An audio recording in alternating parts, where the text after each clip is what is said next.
galera, beleza? Como é que vocês estão? Meus amigos, no vídeo de hoje, como vem sendo o nosso costume, vamos começar falando de algumas notícias boas do governo federal, principalmente no âmbito da economia. Após isso, vamos falar do lockdown, não que estejam tentando fechar o Brasil de novo, mas as consequências chegaram. Quero comentar algumas coisas sobre isso e também mostrar algumas notícias boas que está acontecendo aí ao redor do planeta sobre a pandemia. E vamos até falar da CPI da pandemia. Randolfo Rodrigues ontem teve uma notícia péssima e agora ele promete, inclusive, reclamar lá no Supremo. Após isso, vamos falar do senhor João Dória e também do Moro. Eles que estão agora já se bicando para ver quem vai ser o vice de quem. Podemos e também o PSDB estão tentando trazer o Cidadania para fazer uma federação. E Moro, Moro agora está no novo capítulo da sua confusão junto ao TCU. A gente vai comentar sobre isso hoje. E, gente, gravem o dia de hoje, 1º de fevereiro de 2022. Foi o dia que o Diogo Mainardi, um dos melhores amigos do Sérgio Moro, o mamateiro mor do antagonista, jogou a toalha. Ele não acredita mais em qualquer chance pro Moro, a não ser que Bolsonaro desista. Vocês vão entender, foi o último artigo dele aí no antagonista. Após isso, Lulinha e Dirceu, Essa dupla nunca para. E ontem o Lula estava, vejam só, com Renan Calheiros. Quem poderia imaginar, logo depois, da CPI da pandemia? A gente sabe, são amigos de longas datas. Vamos falar sobre isso. Algumas coisas também ligadas ao PT. E depois vamos falar daqui eleições, urna. A gente vai falar de voto. A gente também vai falar algumas coisas ligadas aí à urna. Enfim, falar pouco assim, rápido, coisa besta, só fazer alguns comentários. Aquela confusão que envolve Bolsonaro, vazamento, se é sigiloso, se não é. Tem algumas informações novas. E ontem teve 2 eventos assim bem interessantes. Na verdade, 3 eventos. A capa da Veja, a participação do Ricardo Salles no Pânico e o artigo do Eduardo Cunha. Qual é a conexão entre os três? Bom, a gente vai comentar no vídeo de hoje. E por fim, um tema assim bastante espinhoso, porque uma figura bem conhecida, acho de vocês, o Jorginho, conhece o Jorginho Soros, aquele coroinha que gosta de dar dinheiro para todas as ONGs da esquerda. Pois ele fez uma aparição no Twitter, fez um post, colocou um vídeo e um texto. Espero que dê tempo de comentar, dá tempo de conversa amanhã. E a confusão é grande. Mas enfim, vamos começar aqui falando do governo federal. Mais entrega de obras. Ponte que ligava Sergipe a Alagoas, agora duplicada. Ainda sobre obras. Porto de Açu é a primeira empresa a receber autorização do governo brasileiro para construir e operar uma ferrovia no Rio de Janeiro. O 22º pedido autorizado pelo programa ProTrilhos fica em São Paulo da Barra e vai transportar 16 milhões de toneladas de cargas em direção ao porto. A Anitta fala o seguinte, simbora que vai ter ferrovia sim senhor, com 41 quilômetros de extensão, investimento privado de 610 milhões de reais. O município de São João da Barra, no Rio de Janeiro, vai ganhar uma estrada de ferro. O foco será o transporte de cargas em direção ao porto, que deve chegar a 16 milhões de toneladas ao ano. Mas aqui, aquela típica notícia que grande parte da direita fala, é só obra, aí vai entregar o país bom aí no futuro, não fez nada. Cadê o combate? O combate ideológico? Bom, então, notícia aqui que envolve obras e que eu acho que isso aqui também tem tudo a ver com embate não só ideológico, mas aqui a gente está falando diretamente de soberania nacional. Gente, hoje em dia não existe mais a vida humana sem aparelhos eletrônicos, sem maquinários e todo equipamento, ele precisa de energia. Seja um motor a combustão, seja energia elétrica, tem que ter energia. E vejam só. Oi tio, oi tia. Você sabia que hoje o presidente Jair Bolsonaro participou da cerimônia de início das obras da maior usina termoelétrica de gás natural do país? A maior. Ela ficará no Rio de Janeiro e deve gerar energia para abastecer 8 milhões de famílias. O investimento será de 5 bilhões de reais. Tá lá, o presidente participando do segundo lançamento da pedra fundamental da usina termoelétrica gás natural Açu 2, GNA2, em São João da Barra, Rio de Janeiro. O evento marcou também o anúncio de investimentos em infraestrutura. Nenhum país consegue se desenvolver sem energia. O que é que a gente está vendo acontecer neste exato momento a nível internacional? Um grande conflito, tem interesse em solo agricultável, tem interesse em questões de fronteiras, não ter o seu inimigo ali do lado. E também tem a confusão que envolve energia. Fecharam um gasoduto que chegava lá na Europa. Estou falando dos russos. E vejam só, o governo investindo em energia. Quando a gente olha, por exemplo, para o chefe do João Dória, nova Rota da Seda, qual é um dos setores estratégicos que eles querem colocar a mão? Porque eles sabem que se eles controlam, a soberania do país está ameaçada. Energia. Todo mundo precisa de energia. E tá aí. Investimento em energia para o país continuar crescendo. Para a pessoa poder construir mais fábricas, mais indústrias. E vamos que vamos. Vida que segue. Ainda notícias boas, vejam só. Bolsa tem o melhor mês em um ano. Dólar funda 4,82%. O Consta fala o seguinte, o 2022 não começou do jeito que os abutres gostariam. Felizmente, né, pro choro da galera. E ainda você vê isso daqui, ó, narrativa. O Brasil é uma pária internacional. Qual a realidade? O fluxo de comércio com os Estados Unidos cresceu 43% na comparação com 2020 e 9,3% ante 2019, quando fora registrado o recorde anterior de 64,4 bilhões em exportações mais importações. Leia mais em matéria da Gazeta do Povo. E uma coisa interessante é o seguinte, eu estava até vendo o Leandro Rugel falando, isso daqui é extremamente importante, principalmente essa redução do dólar, para tentar combater, principalmente o que vai sendo um grande problema do mundo, não é só do Brasil, que é o aumento do preço do petróleo. O preço do petróleo continua subindo, então assim, como o dólar deu uma caída, espera-se que pelo menos a gasolina não continue subindo. Porque nas últimas semanas, o Leandro Rugel, que é um cara da área do mercado financeiro, de economia, estava lá apontando que subiu 17%. Então, importantíssima aí essa baixa no dólar. E, vejam só, setor público consolidado tem superávit de 64,7 bilhões em 2021. A Marta Seiler, ligada ao Ministério da Economia, fala o seguinte: o primeiro resultado anual positivo em 8 anos. Bom dia a todos. Em 8 anos, o primeiro resultado positivo. Isso, o Brasil vindo de 2 anos de pandemia. É difícil a gente ter um Brasil dos sonhos, mas imaginem se não fosse a pandemia, e imaginem nesses próximos 4 anos. Acho que muita coisa pode melhorar na vida do brasileiro. Acredito que pode melhorar. Por mais que estamos num período, né, meio complicado, onde estamos colhendo aí, né, os primeiros frutos das ações dos prefeitos e dos governadores. Mas a gente chega lá, falando aqui um pouco ainda de economia, de dinheiro. É o que você tá aqui? Aqui mesmo. Eita. Bolsonaro concedeu aumento para os professores. Mas a Confederação orienta prefeitos a não darem reajustes. Entidade de municípios defende reajuste pelo INPC, bem abaixo do anunciado por Bolsonaro. E aí agora? Cadê a narrativa? E aí? Vejam só, né? Confederação, não deu aumento não. E agora, o que os professores vão falar? Vão culpar o governo? Cadê os sindicatos? Cadê? Que tanto pedem, né, por melhores condições de trabalho para os professores.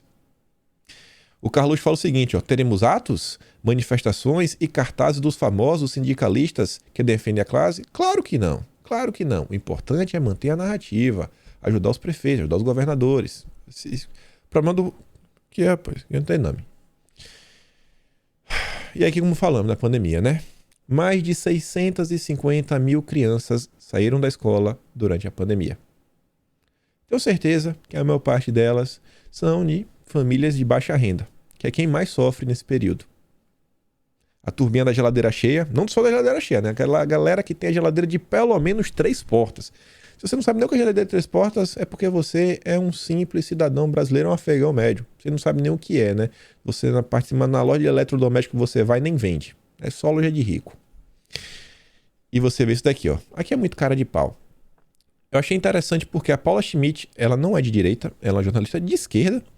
E ela compartilha o Estadão, ssó que ela é uma jornalista de esquerda que ela vem reclamando muito, assim, né, de como o discurso ele vem sendo, como é que pode ser, atropelado. A gente tá num período que a gente não pode questionar mais nada. Tem alguns temas que a gente sequer pode falar nome de algumas coisas. Eu sempre falo, não, aquele negócio ali, o polêmico, então a gente fala assim, não é porque tá bem complicado.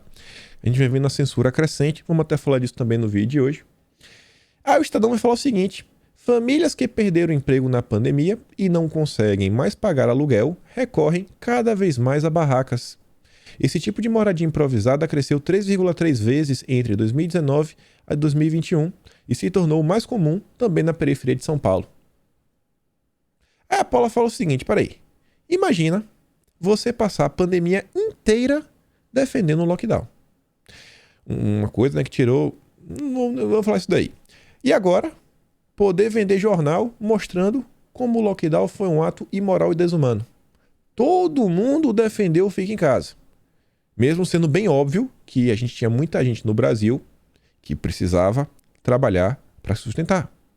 Não é a turma da geladeira cheia. O assalariado ganha que todo dia 5, o dinheirinho tá lá na conta, recebe auxílio moradia, auxílio paletó, cafezinho. Mas agora eles estão, né, chateados. Meu Deus, o que é que está acontecendo e tudo mais. Por outro lado, mais notícias, eu acho que bem animadoras. A gente vem comentando sobre isso e eu acho que vai chegar a hora do Brasil. Eu realmente acredito nisso. Vejam só. Nami, ei! Lá vai a cachorra querendo morder o fio.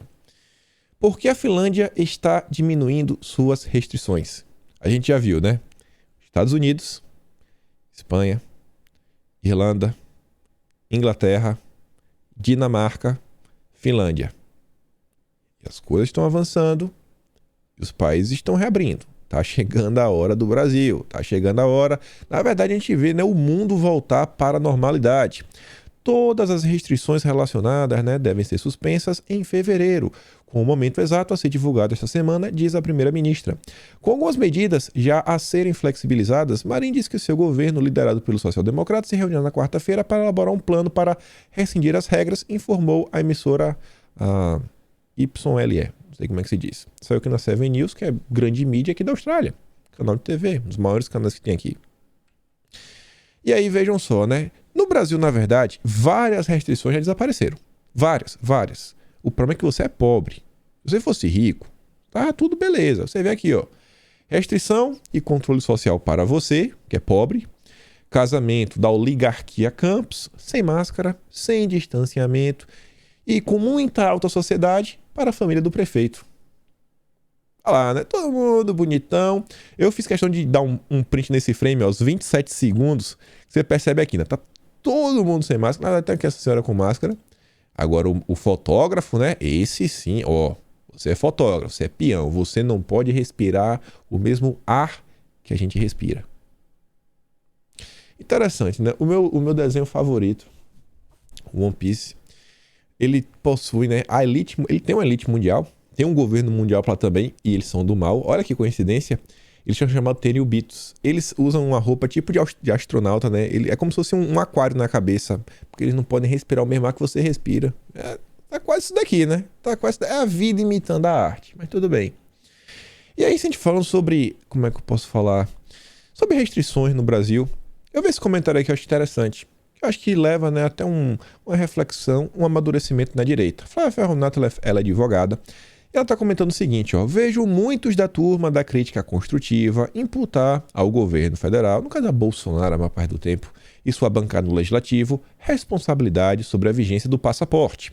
Talvez essas pessoas não saibam, mas não adianta revogar a lei pelo Congresso. E por quê? Porque no fim de 2020, o Lewandowski, em uma canetada, deu continuidade aos dispositivos da lei que caducaria em 31 de dezembro. Isso significa que nenhum instrumento jurídico, lei, MP ou intervenção alienígena farão o Supremo mudar de entendimento. Querem brigar? Aí tem que criar uma confusão, né, com o Supremo. Em 7 de março de 2021, o plenário do Supremo referendou a decisão do Lewandowski. E tem mais. Mesmo com o fim da Lei 13.979, aquela Moro-Mandetta, a partir do entendimento de que estados e municípios têm competência recorrente na gestão da saúde, estados e municípios podem aprovar leis específicas para suas regiões. E para deixar claro, esse não é o meu entendimento, é o entendimento do Supremo. Eu continuarei lutando, né, para que o judiciário brasileiro não entre aí na parte, né, de legislar. Aí um comentário da Flávia Ferronato. E aí, como eu falei para vocês, o Randolfo Rodrigues teve uma notícia péssima, junto aí com toda a turma da grande imprensa, né? Polícia Federal diz ao Supremo que Bolsonaro não cometeu crime de prevaricação no caso da Covaxin. Ah, é? Descobriram agora. A gente já sabia disso desde a época da CPI, né? Mas a turminha fingia não ver. E o Randolfo Rodrigues, ele aceitou? Lógico que não. Lógico que não. Randolfo agora quer convocar ministro da Justiça e diretor da PF por relatório favorável a Bolsonaro na interferência na Polícia Federal. É inacreditável. É inacreditável. Pelo menos dessa vez não tá chorando no Supremo, né? Vai convocar lá no Congresso. A Elisa diz, pronto, que parlamentar patético. Passa 24 horas por dia tentando criar narrativas contra o presidente e membros do governo federal. E todo mundo aplaude, porque eles não aceitam que o presidente Bolsonaro é diferente do Lula. Eles não aceitam. Acham que tá tudo, né, no mesmo balaio de gato. E aí, continuando aqui, entrou no nosso próximo tema, esses dois senhores, né, que são amigos de longas datas, mas agora estão começando a se bicar. Vejam só, ontem, o Moro, tentando fazer o seu movimento para tentar ter mais força nessa batalha, falou que não aceita ser vice. Diz Moro sobre chapa com Dória. Não quero ser vice. Não entrei para ser vice. Estou na frente. Não quero. Isso depois do Dória não, né? Dos interlocutores do Dória recentemente falando que o Dória não vai ser vice. Tem muito chão para andar e tudo mais, que o Dória é um cara muito mais capacitado e que só estar na frente não garante nada. Só que entre aparições, interlocutores gritando na imprensa, dando entrevistinha, como aqui é o caso do Chico Graziano, né, dando repercussão na fala do Moro, o que realmente está acontecendo em duas notícias, ambas do dia de ontem. Podemos aprova a discussão de federação com cidadania. PSDB e Dória fazem ofensiva para fechar a federação com cidadania. Não passa de uma briguinha. Estão em uma disputa interna para ver qual dos dois vai ser o vice e o candidato a presidente, né? Estão juntos e misturados, já tá tudo certo. E aí estão vendo, né, buscando para ver nessa quebra de braço quem vai ficar com cidadania. Cidadania, antigo PPS, Partido do Foro de São Paulo. Cidadania que é do Roberto Freire, amigo pessoal íntimo do Luciano Huck. Então assim, né, eu acho que o Sérgio Moro tá até na frente, né? O Sérgio Moro é muito mais próximo do Huck do que o João Dória. Até porque o Huck, acho que ele tem uma foto com o Aécio Neves, né, Luciano Huck, que é do grupo opositor João Dória.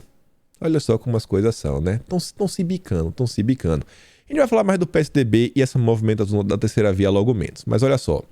A nova atenção de Sérgio Moro no TCU. Moro aí que tá achando que as coisas podem acabar, acho que talvez não vai ser bem assim, né?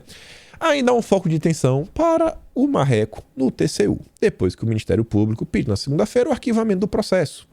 É que o Ministério Público solicitou também que as informações do processo sejam enviadas para a Receita Federal. Uma pessoa a par do processo no TCU avalia que o gesto do MP é uma estratégia para não encerrar de vez a apuração.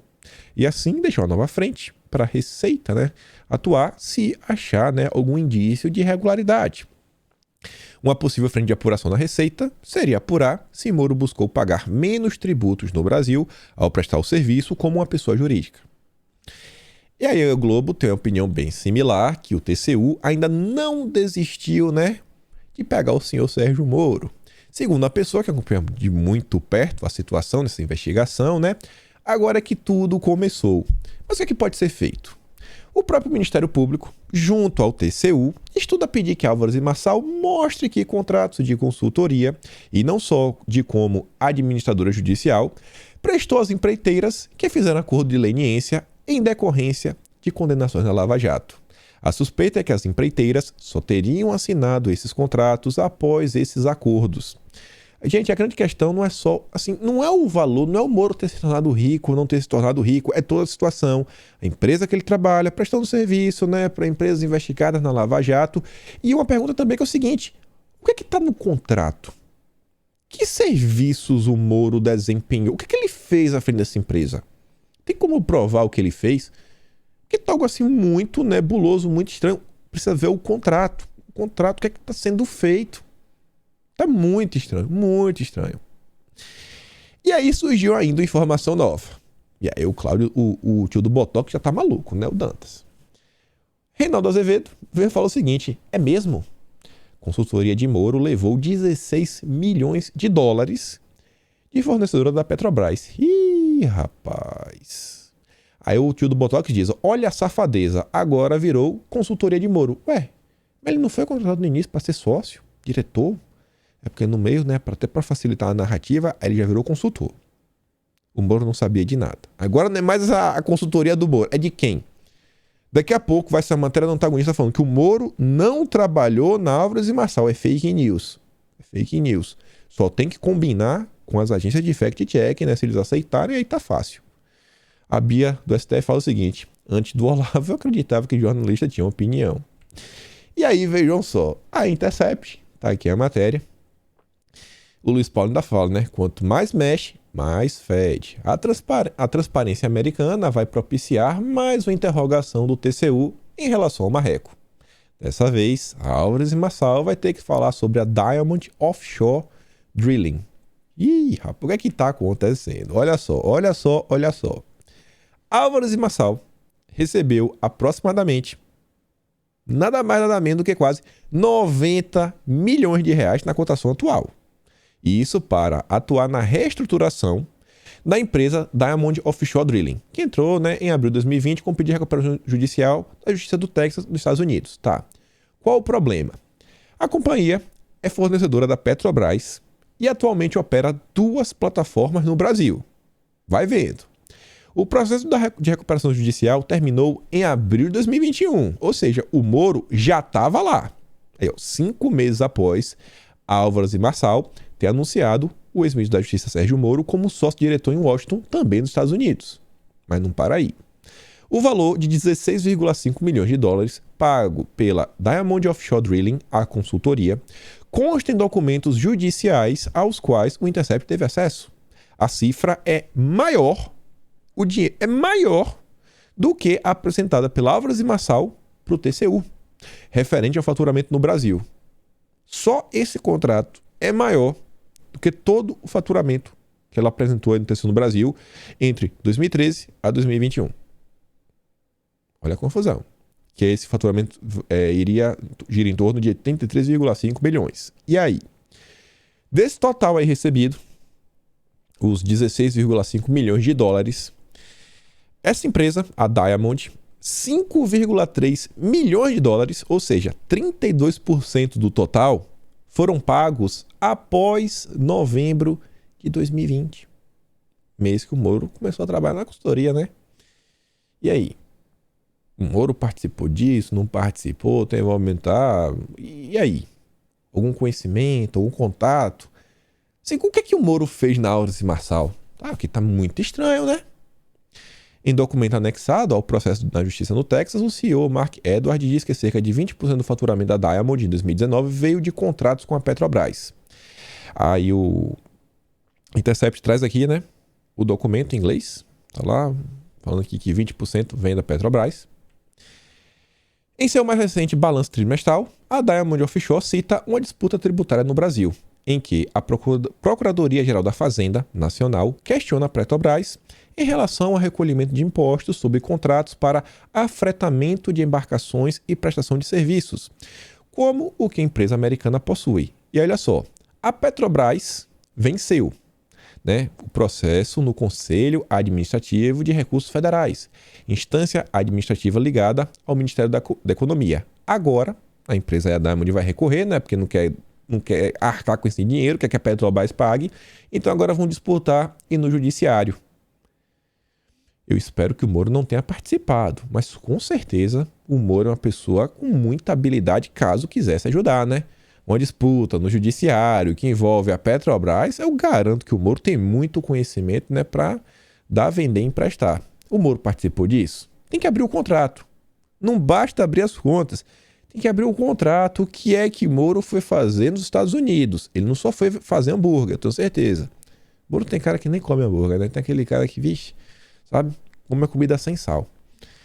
A Diamond estimou que o impacto em caso de derrota pode ser de até 90 milhões de dólares. Rapaz, então assim, O que é, pagar 16 milhões aí para uma consultoria americana que tem um grande juiz em seus quadros?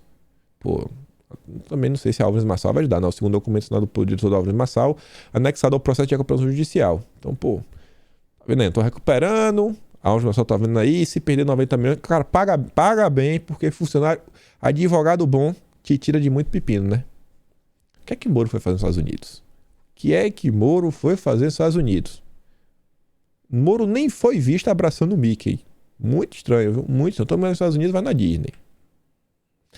E aí, falando coisas estranhas do Moro, e como teve esse documento aí do Intercept, uma matéria que é antiga, também tinha um documento que eu nunca tinha visto. E agora ainda acho que o caso que já era estranho fica mais estranho ainda. Sabe aquele caso clássico que a gente sempre comenta que envolve o Tacla Duran, que o Duran falou que teve uma tentativa de extorsão contra ele, que ele teria que pagar 5 milhões, aí cita o Zucoloto, aquela maior confusão. Então, ó, as informações fazem parte de documentos entregues ao Ministério Público da Suíça em que o brasileiro alega que pagou para não ser preso. Que informações são essas? É um extrato bancário que eu vou mostrar para vocês. Então, assim, ele meio que entregou para o Ministério Público da Suíça. Ele teria pago, né, num mecanismo para que seu nome não fosse incluído em delações premiadas de outros. Se fala muito, né, na indústria da delação, e já falei para vocês uma vez, a delação premiada é um baita prêmio para quem recebe. Não importa o que a pessoa fez, vai sair livre, leve e solto. Livre, leve e solto. E você dá pro seu amigo. Aquele brother camarada. E ó, essa delação não tá boa, né? E esquece o nome. Quem que foi o juiz que participou de uma audiência quando um cara começou a dar alguns sinais, algumas características de um certo político, falou: não, mas ele tem a perna. Não quero saber da perna dele. Mas a perna. Não quero saber. Mas tem um forma. Não. O apelido começa com A. Epa, cala a boca.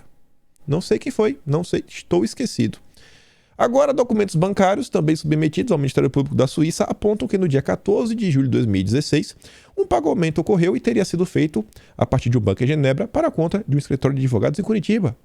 Naquele dia, Duran depositou $612 mil ao advogado Marlos Arnes em uma conta no Banco Paulista. Que foi o que o Duran falou. Não, pô, adiantei lá, dei um dinheiro lá pro Arnes. A matéria fala que contatou o Arnes, não teve resposta. E aqui é o que eu digo, né? Como fica estranho as denúncias do Duran, né, não teria avançado. Não acho o Duran um santo. Muito longe disso. Muito longe.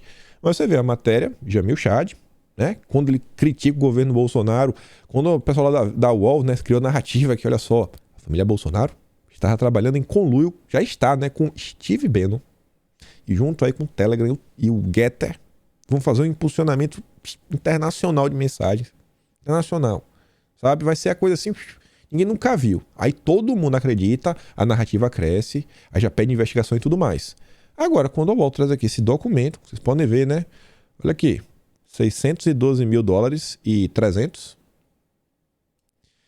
E você vê, ó, pago para Arnes de Oliveira e Andreasa, advogados associados SHA. Pô, tem um documento, né? O dinheiro foi pago, né? Mas é o que consta aqui. Estranho. Esse dinheiro realmente foi pago, não foi pago? Quanto mais cava, mais confusão aparece em torno do Sérgio Moro, né? Confusão. Aí, tá vendo, né? Quando a gente fala de Sérgio Moro, a gente fala de dólares. Dólares. Cara chique, parceiro. Chique. Quando fala com o povo, fala em centavos. O Moro é só em dólar. Falando nele ainda, tava ontem aí, né?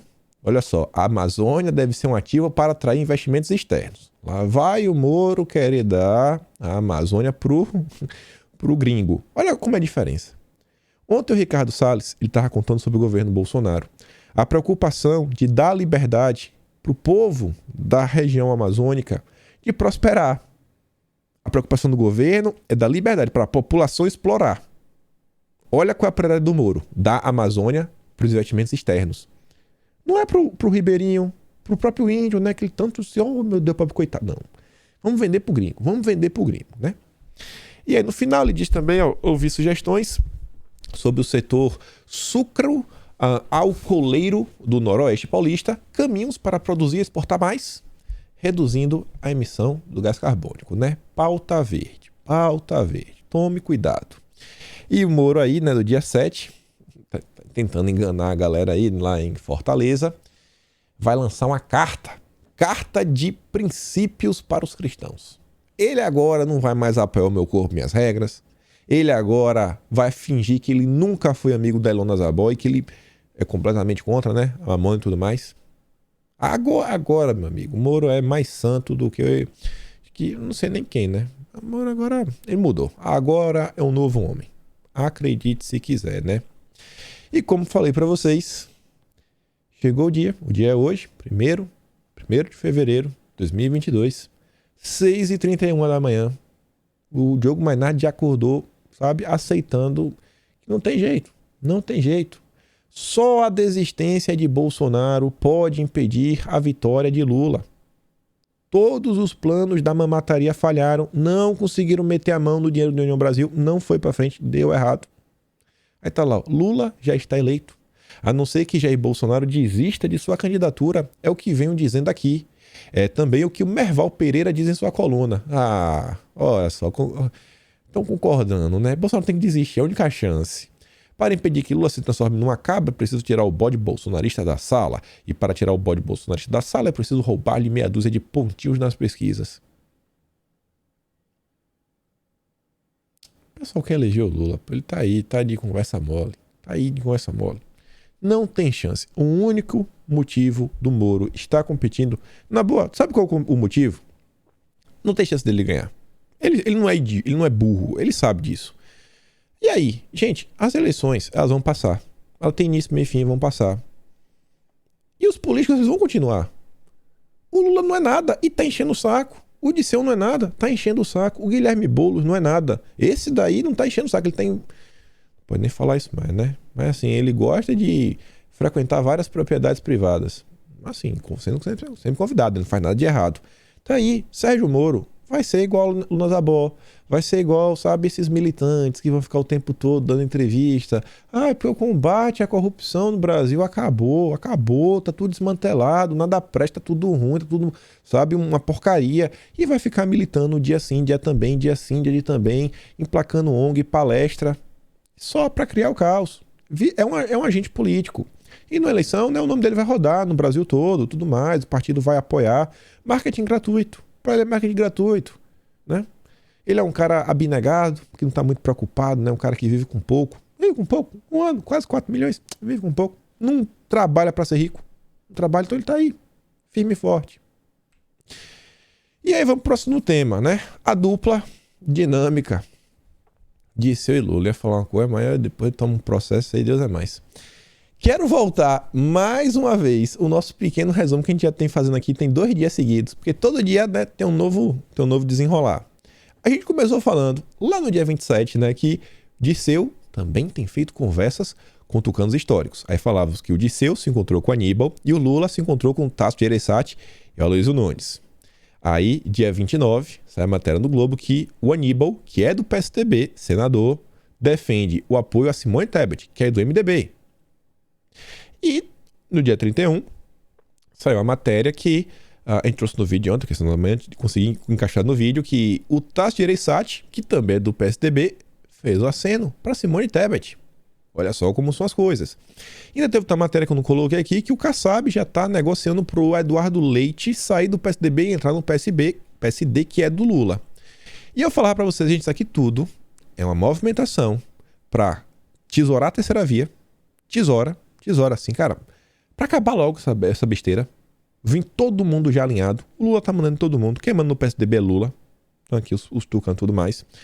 E eles estão colocando a Simone Tebet, porque sabe assim que não tem nenhuma chance. A Simone Tebet, ela tem menos votos do que... Assim, o absurdo é tão grande, pessoal, que eles estão apoiando a Simone Tebet, que tem menos votos do que o Dória. O Dória já tem menos pontos que o Daciolo. Na verdade, acho que dessa vez o Dória tem mais que o Daciolo. Mas é tipo assim, é pau a pau. Então, assim, é o cúmulo do absurdo. O pessoal tá fazendo assim, uma afirmação que é só... Pior que isso, era só se o Aníbal e o Tasso Gereissati falar que estão apoiando o Rodrigo Pacheco. Porque esse é 0,1%. Mas nem isso tá. Então, assim, é descarado. Essa é uma afirmação descarada pra tentar deslegitimar o Dória. E aí coloca a Simone Tebet pra quê? Pra chamar o MDB pra mesa. E a Simone Tebet não tem chance nenhuma. E vai pressionar o Baleia Rossi, que é quem tá ainda fazendo alguma, assim, uma barreira pro MDB não subir de vez no barquinho do Lula. E por que oficiais vão trazer todo esse resumo? A gente falou isso tudo no vídeo ontem. A gente falou tudo no vídeo ontem. Porque ontem, ao longo do dia, o Lulinha, né, postou essa foto que não engana ninguém, né? Que a gente já sabia dessa amizade. Lulinha com Renan pai e Renan filho. Olha só que coisa bonita, né? Hoje conversei com o governador de Alagoas, Renan Filho, e o senador Renan Calheiros em São Paulo. Meus amigos do peito, né? Tá vendo, pô? Precisa explicar mais isso daqui? Olha a CPI do Lula. Olha a CPI do Lula. Tá tudo aí, cara. Só faltou o Carlos Gabas, sabe? O Carlos Gabas devia estar ali atrás, naquele abraço, assim, todo mundo por trás, né? Juntos e misturados. Olha a movimentação. Simone Tebet. Vamos botar Simone Tebet e tudo mais. E aí você vê a própria imprensa já falando sobre isso. Ó. Renan Calheiros e Renan Filho encontram Lula e falam de possível aliança. Ambos discutiram apoio à candidatura do ex-presidente. Apesar do MDB já ter o nome, apesar de ter a Simone Tebet, Renan pai e Renan Filho pretendem apoiar o petista caso a candidatura da Simone Tebet não decole. Caso não decole. Uau, olha só. Caso não decole. Caso não decole, viu? Caso, porque assim, até o momento assim, é incógnita, porque ela tá com ela já tem 1%. Tudo indica que vai decolar, né? Um foguete. Simone Tebet é um foguete. As apostas estão lá em cima. Tá entendendo? Tá tirando com a tua cara. Lançada há quase 2 meses, a senadora do Mato Grosso não saiu do 1%. Mas assim, se não decolar, a gente vai apoiar o Lula. Conversamos bastante sobre eleição, economia, institucionalidade e governo. Defendo que o MDB, se não tiver candidato competitivo, que nós façamos, desde logo, uma aliança com Lula. Subir já no primeiro turno, disse ao Radar Renan Calheiros, que afirma compartilhar a opinião com o Renan Filho, lógico, porque o Renan ele não pode mais ser governador, ele vai ser candidato ao Senado por Alagoas. E ele quer ser o candidato do Lula. Quer ter o apoio. Então não vai ser assim também, né? O Lula não é nenhuma criança. Eu te apoio, agora sim, né? O MDB vem pra cá. E o que foi que a gente falou ontem, né? Que o Renan tá aí doidinho, tá trabalhando pra isso. Rumo a Brasília, o senador disse que pretende conversar com os setores do MDB para decidir como será o caminho, como será encaminhado o posicionamento na convenção partidária. Eles vão estar trabalhando isso daí, ó. Joga na Simone Tebet, que a gente vai tesourar ela, né? E início da brincadeira ainda tá chutando, né? Na rasteira no Dória e no Moro. De uma vez só. O Lula tá aí, voando. E parece também que o Lula tá começando aí, né? Não sei, está aberto a quem sabe, né? Uma traição contra o Alckmin. O Lula é demais, viu? O Alckmin abriu mão de tudo, da própria dignidade, e parece que vai tomar um pé na bunda do Lula. Olha só, né? Os preparativos para a conversa de Lula com Kassab. Aí dá lá uns pormenores, que o Lula tá doido pra conversar com o Kassab, mesmo o Kassab ainda tá doente e tudo mais, tá. Mas Lula, né, dizem os mais próximos, vai para essa reunião cheio de argumentos para convencer o Kassab, que também diz que o Kassab não quer subir no barco do Lula no primeiro turno, já deixou claro que no segundo turno ele tá com o Lula, mas como ele quer se mostrar como um grande partido de centro, independente, no primeiro turno ele vai ter candidato, balela. Tem quem diga, inclusive, que todo o namoro do ex-presidente com Geraldo Alckmin é só parte do seu plano para trazer o PSD para a campanha. Olha só, tá usando o Alckmin. Que Lula estaria disposto a rifar o ex-tucano e, numa tacada só, abrir caminho para o Haddad em São Paulo e enfraquecer Kassab na negociação nacional. Afinal, a simples conversa com Alckmin indicaria que o PT não precisaria tanto assim do PSD para fazer o tom desejado aceno ao centro. Enfraquece o PSD, já enfraqueceu o PSD e também já enfraqueceu o Alckmin, porque pensa o seguinte, se hoje o Lula der um pé na bunda do Alckmin, qual é a chance do Alckmin se eleger que seja, sei lá, né, um deputado estadual?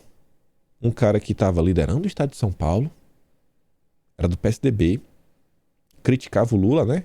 Falou muita coisa, falou várias verdades sobre o Lula, e aí ele apaga todo o passado, né, na maior vergonha, fica de joelhos e começa a defender o Lula.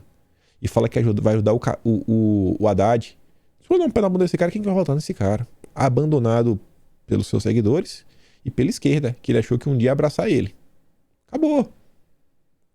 O Alckmin hoje não tem mais zero chance. Se ele não for o vice de Lula, ele não tem mais nenhuma chance pra nada. Acabou a vida política dele. Tem quem diga que o vice do Lula pode até ser o Alckmin, desde que filiado ao PSD. Tem quem diga que não.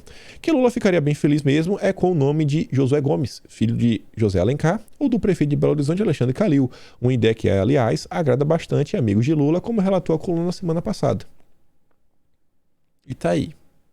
Por que Kassab pode embaralhar a escolha do vice de Lula, né? Matéria até da Vera Magalhães.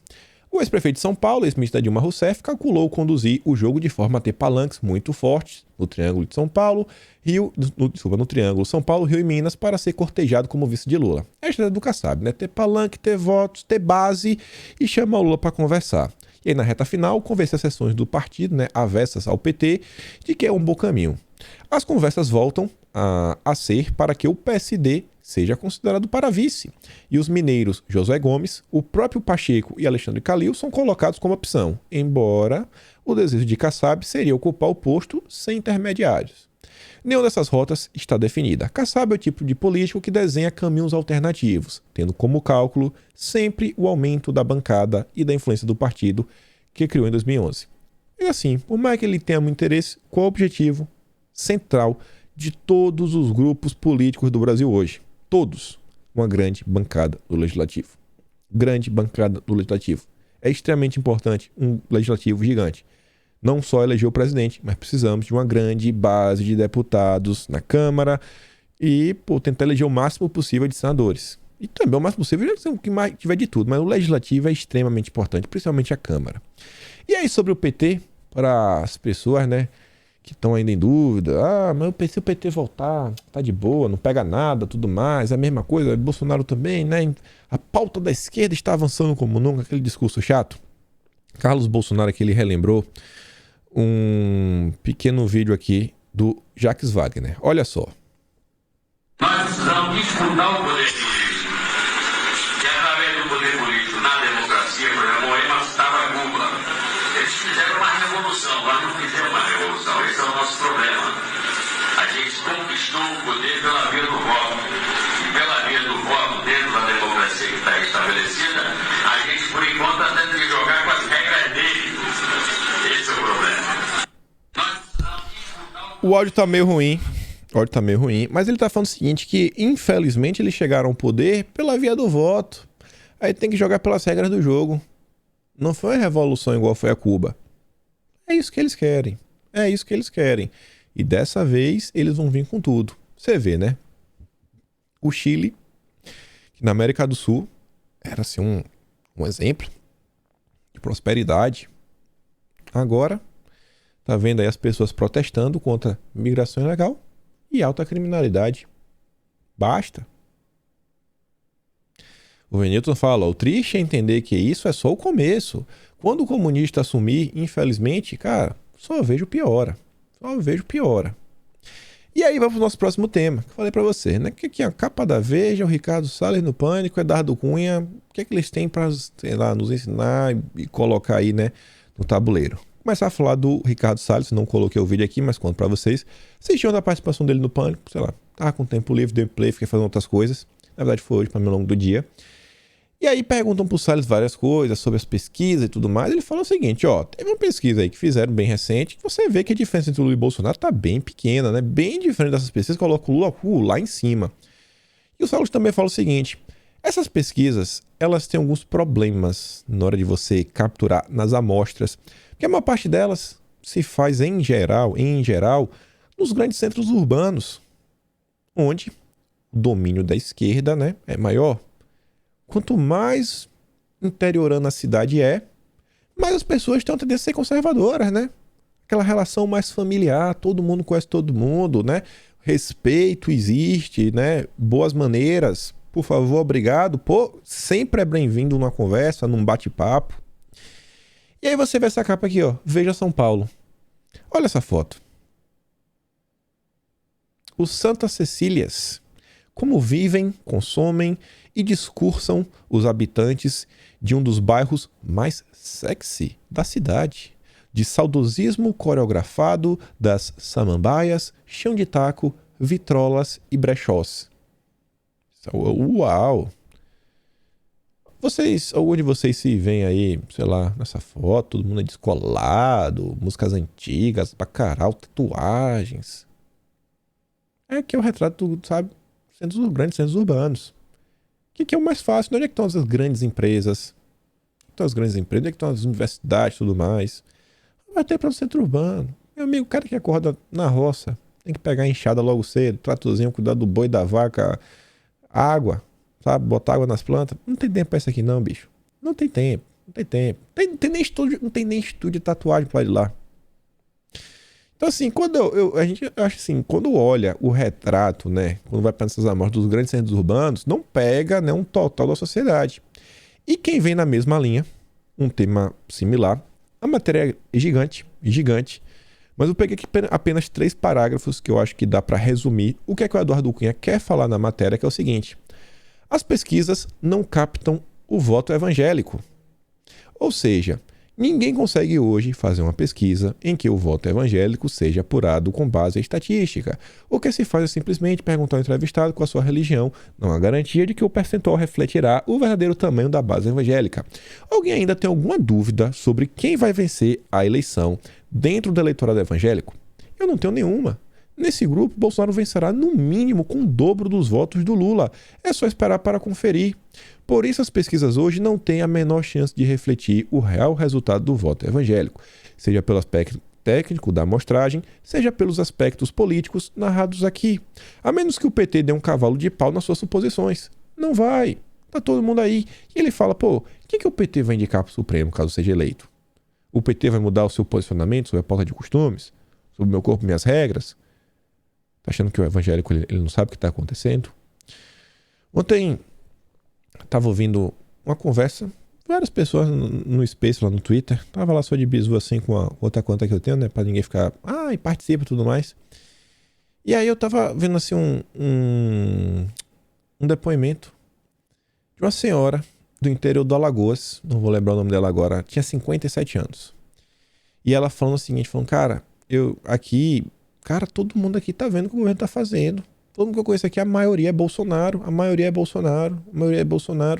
Ela fala assim, cara, eu fui enganada, mas a gente também não é besta não. O pessoal acha que a gente, só porque da rocha a gente não sabe de nada.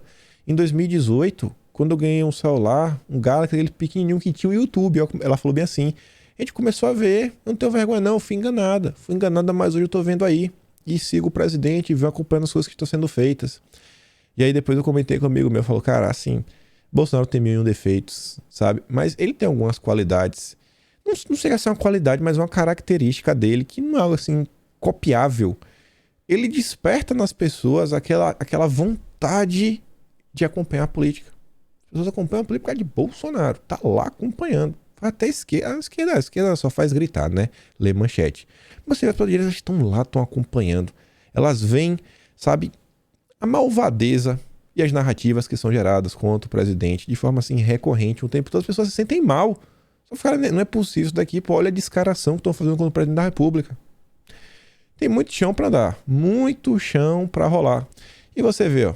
Ontem, lá no Rio de Janeiro, que Bolsonaro foi para vários eventos. Isso aqui é só um frame. Só dei pause no vídeo e tirei esse print aqui. Cheguei a me dar um nervoso.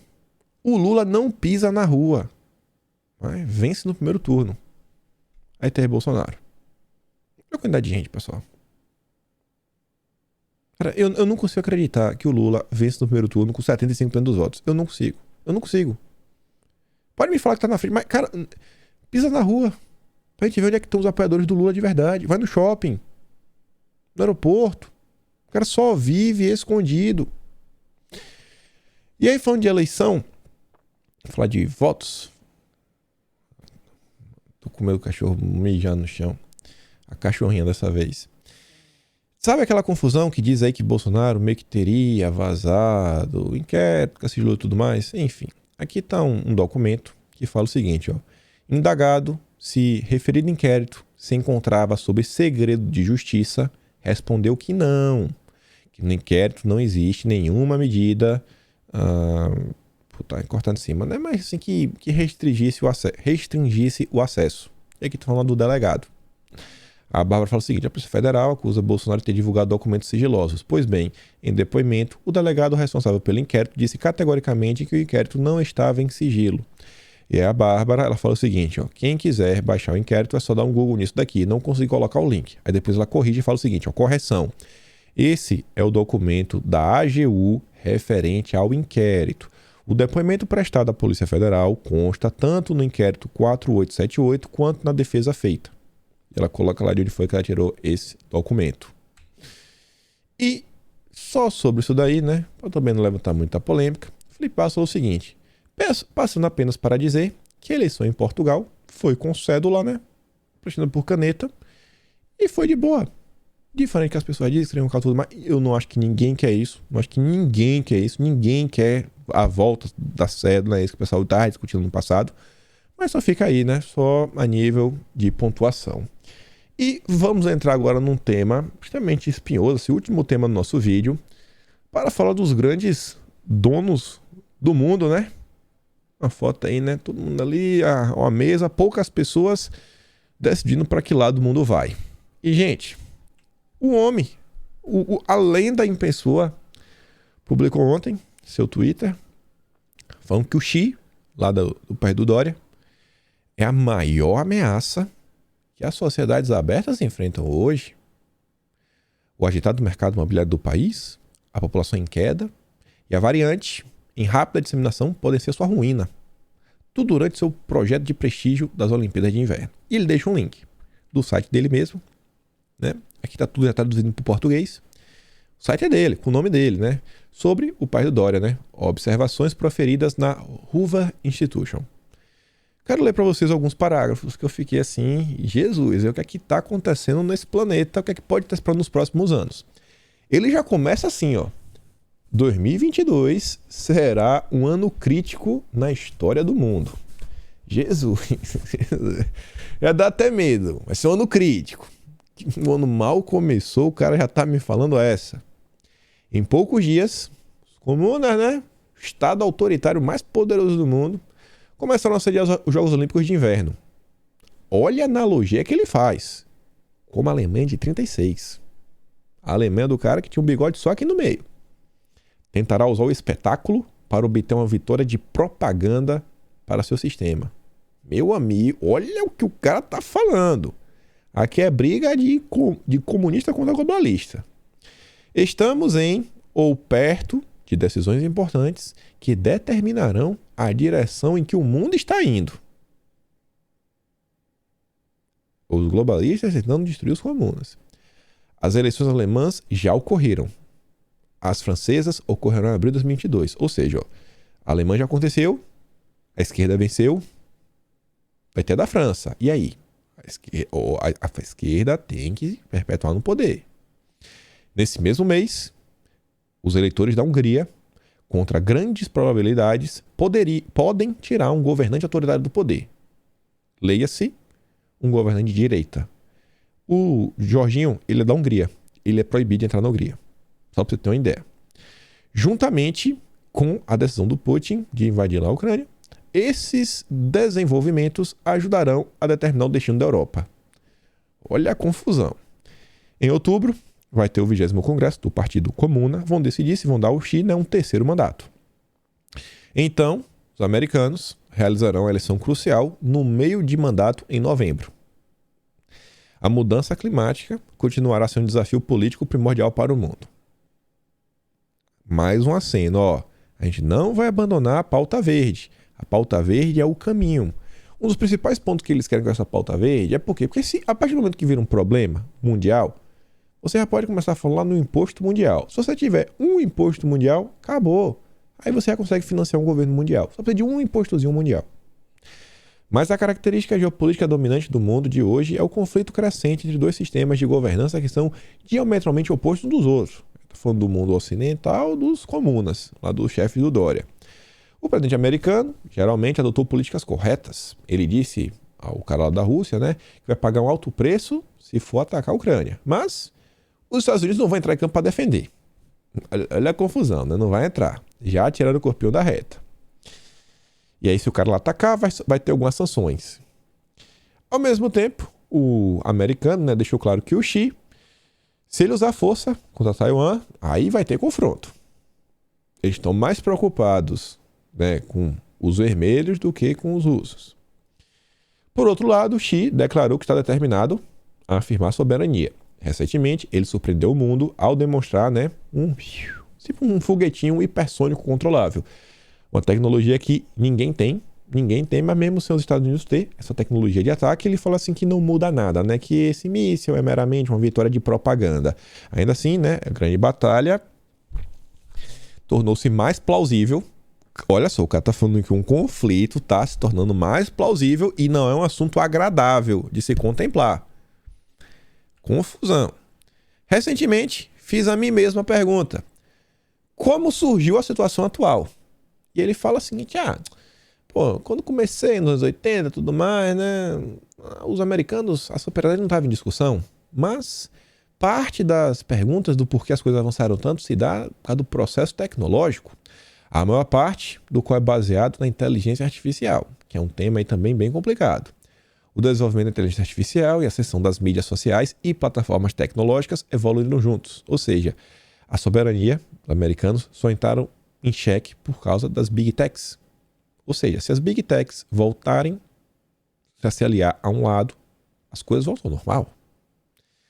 Isso produz empresas muito lucrativas, que se tornam tão poderosas que ninguém pode competir com elas, mas elas podem competir umas com as outras. Essas empresas passaram a dominar a economia global. Elas são multinacionais e seu alcance se estende a todos os cantos do mundo. Este desenvolvimento teve consequências políticas de longo alcance. Aguçou o conflito, entre esses dois países e deu uma dimensão inteiramente nova. Os comunas transformaram suas plataformas tecnológicas em campeões nacionais. Já os americanos hesitam mais em fazê-lo porque se preocupam com seu efeito sobre a liberdade do indivíduo. Acho meio... Não é bem assim, não é que eles se preocupam, é que eles não conseguiram ainda. Por causa das leis do mundo ocidental ter um pouco mais de liberdade. Enfim... Essas diferentes atitudes lançam uma nova luz sobre o conflito entre os dois sistemas de governança que eles representam. Olha as confusões que estão se dando a nível internacional. Aí eu te pergunto, a gente está vendo as coisas no Brasil. Olha o nível de conflito. Imagina a esquerda vencendo no Brasil. É sério assim, eu fico vendo tanta confusão acontecendo e as pessoas ainda estão discutindo, se vai voltar nulo ou não. Com tudo isso acontecendo. E no texto ainda, o Jorginho, ele coloca em xeque, o imunizante dos comunas, o negocinho, para a nova variante que está aí, começa com O, não está funcionando bem. E então ele está falando o seguinte, que por lá de lá, eles estão com a política do 0 casos. Começou um curto fechar tudo. Porque tem que conter a todo custo. Ele falou assim, agora sim, se a variante chegar por lá, ele vai fazer o quê? Aí vai se alastrar no país inteiro. Então, se prepara, viu? Esse ano promete. E aí você vê, toda essa turma do Jorginho também está alinhada ao Fórum Econômico Mundial. Ixi, não sei nem se eu podia falar esse nome. Mas enfim, você vê o cara lá, o Canadá, o francês, o Boris, Nova Zelândia, essa daqui, Jesus.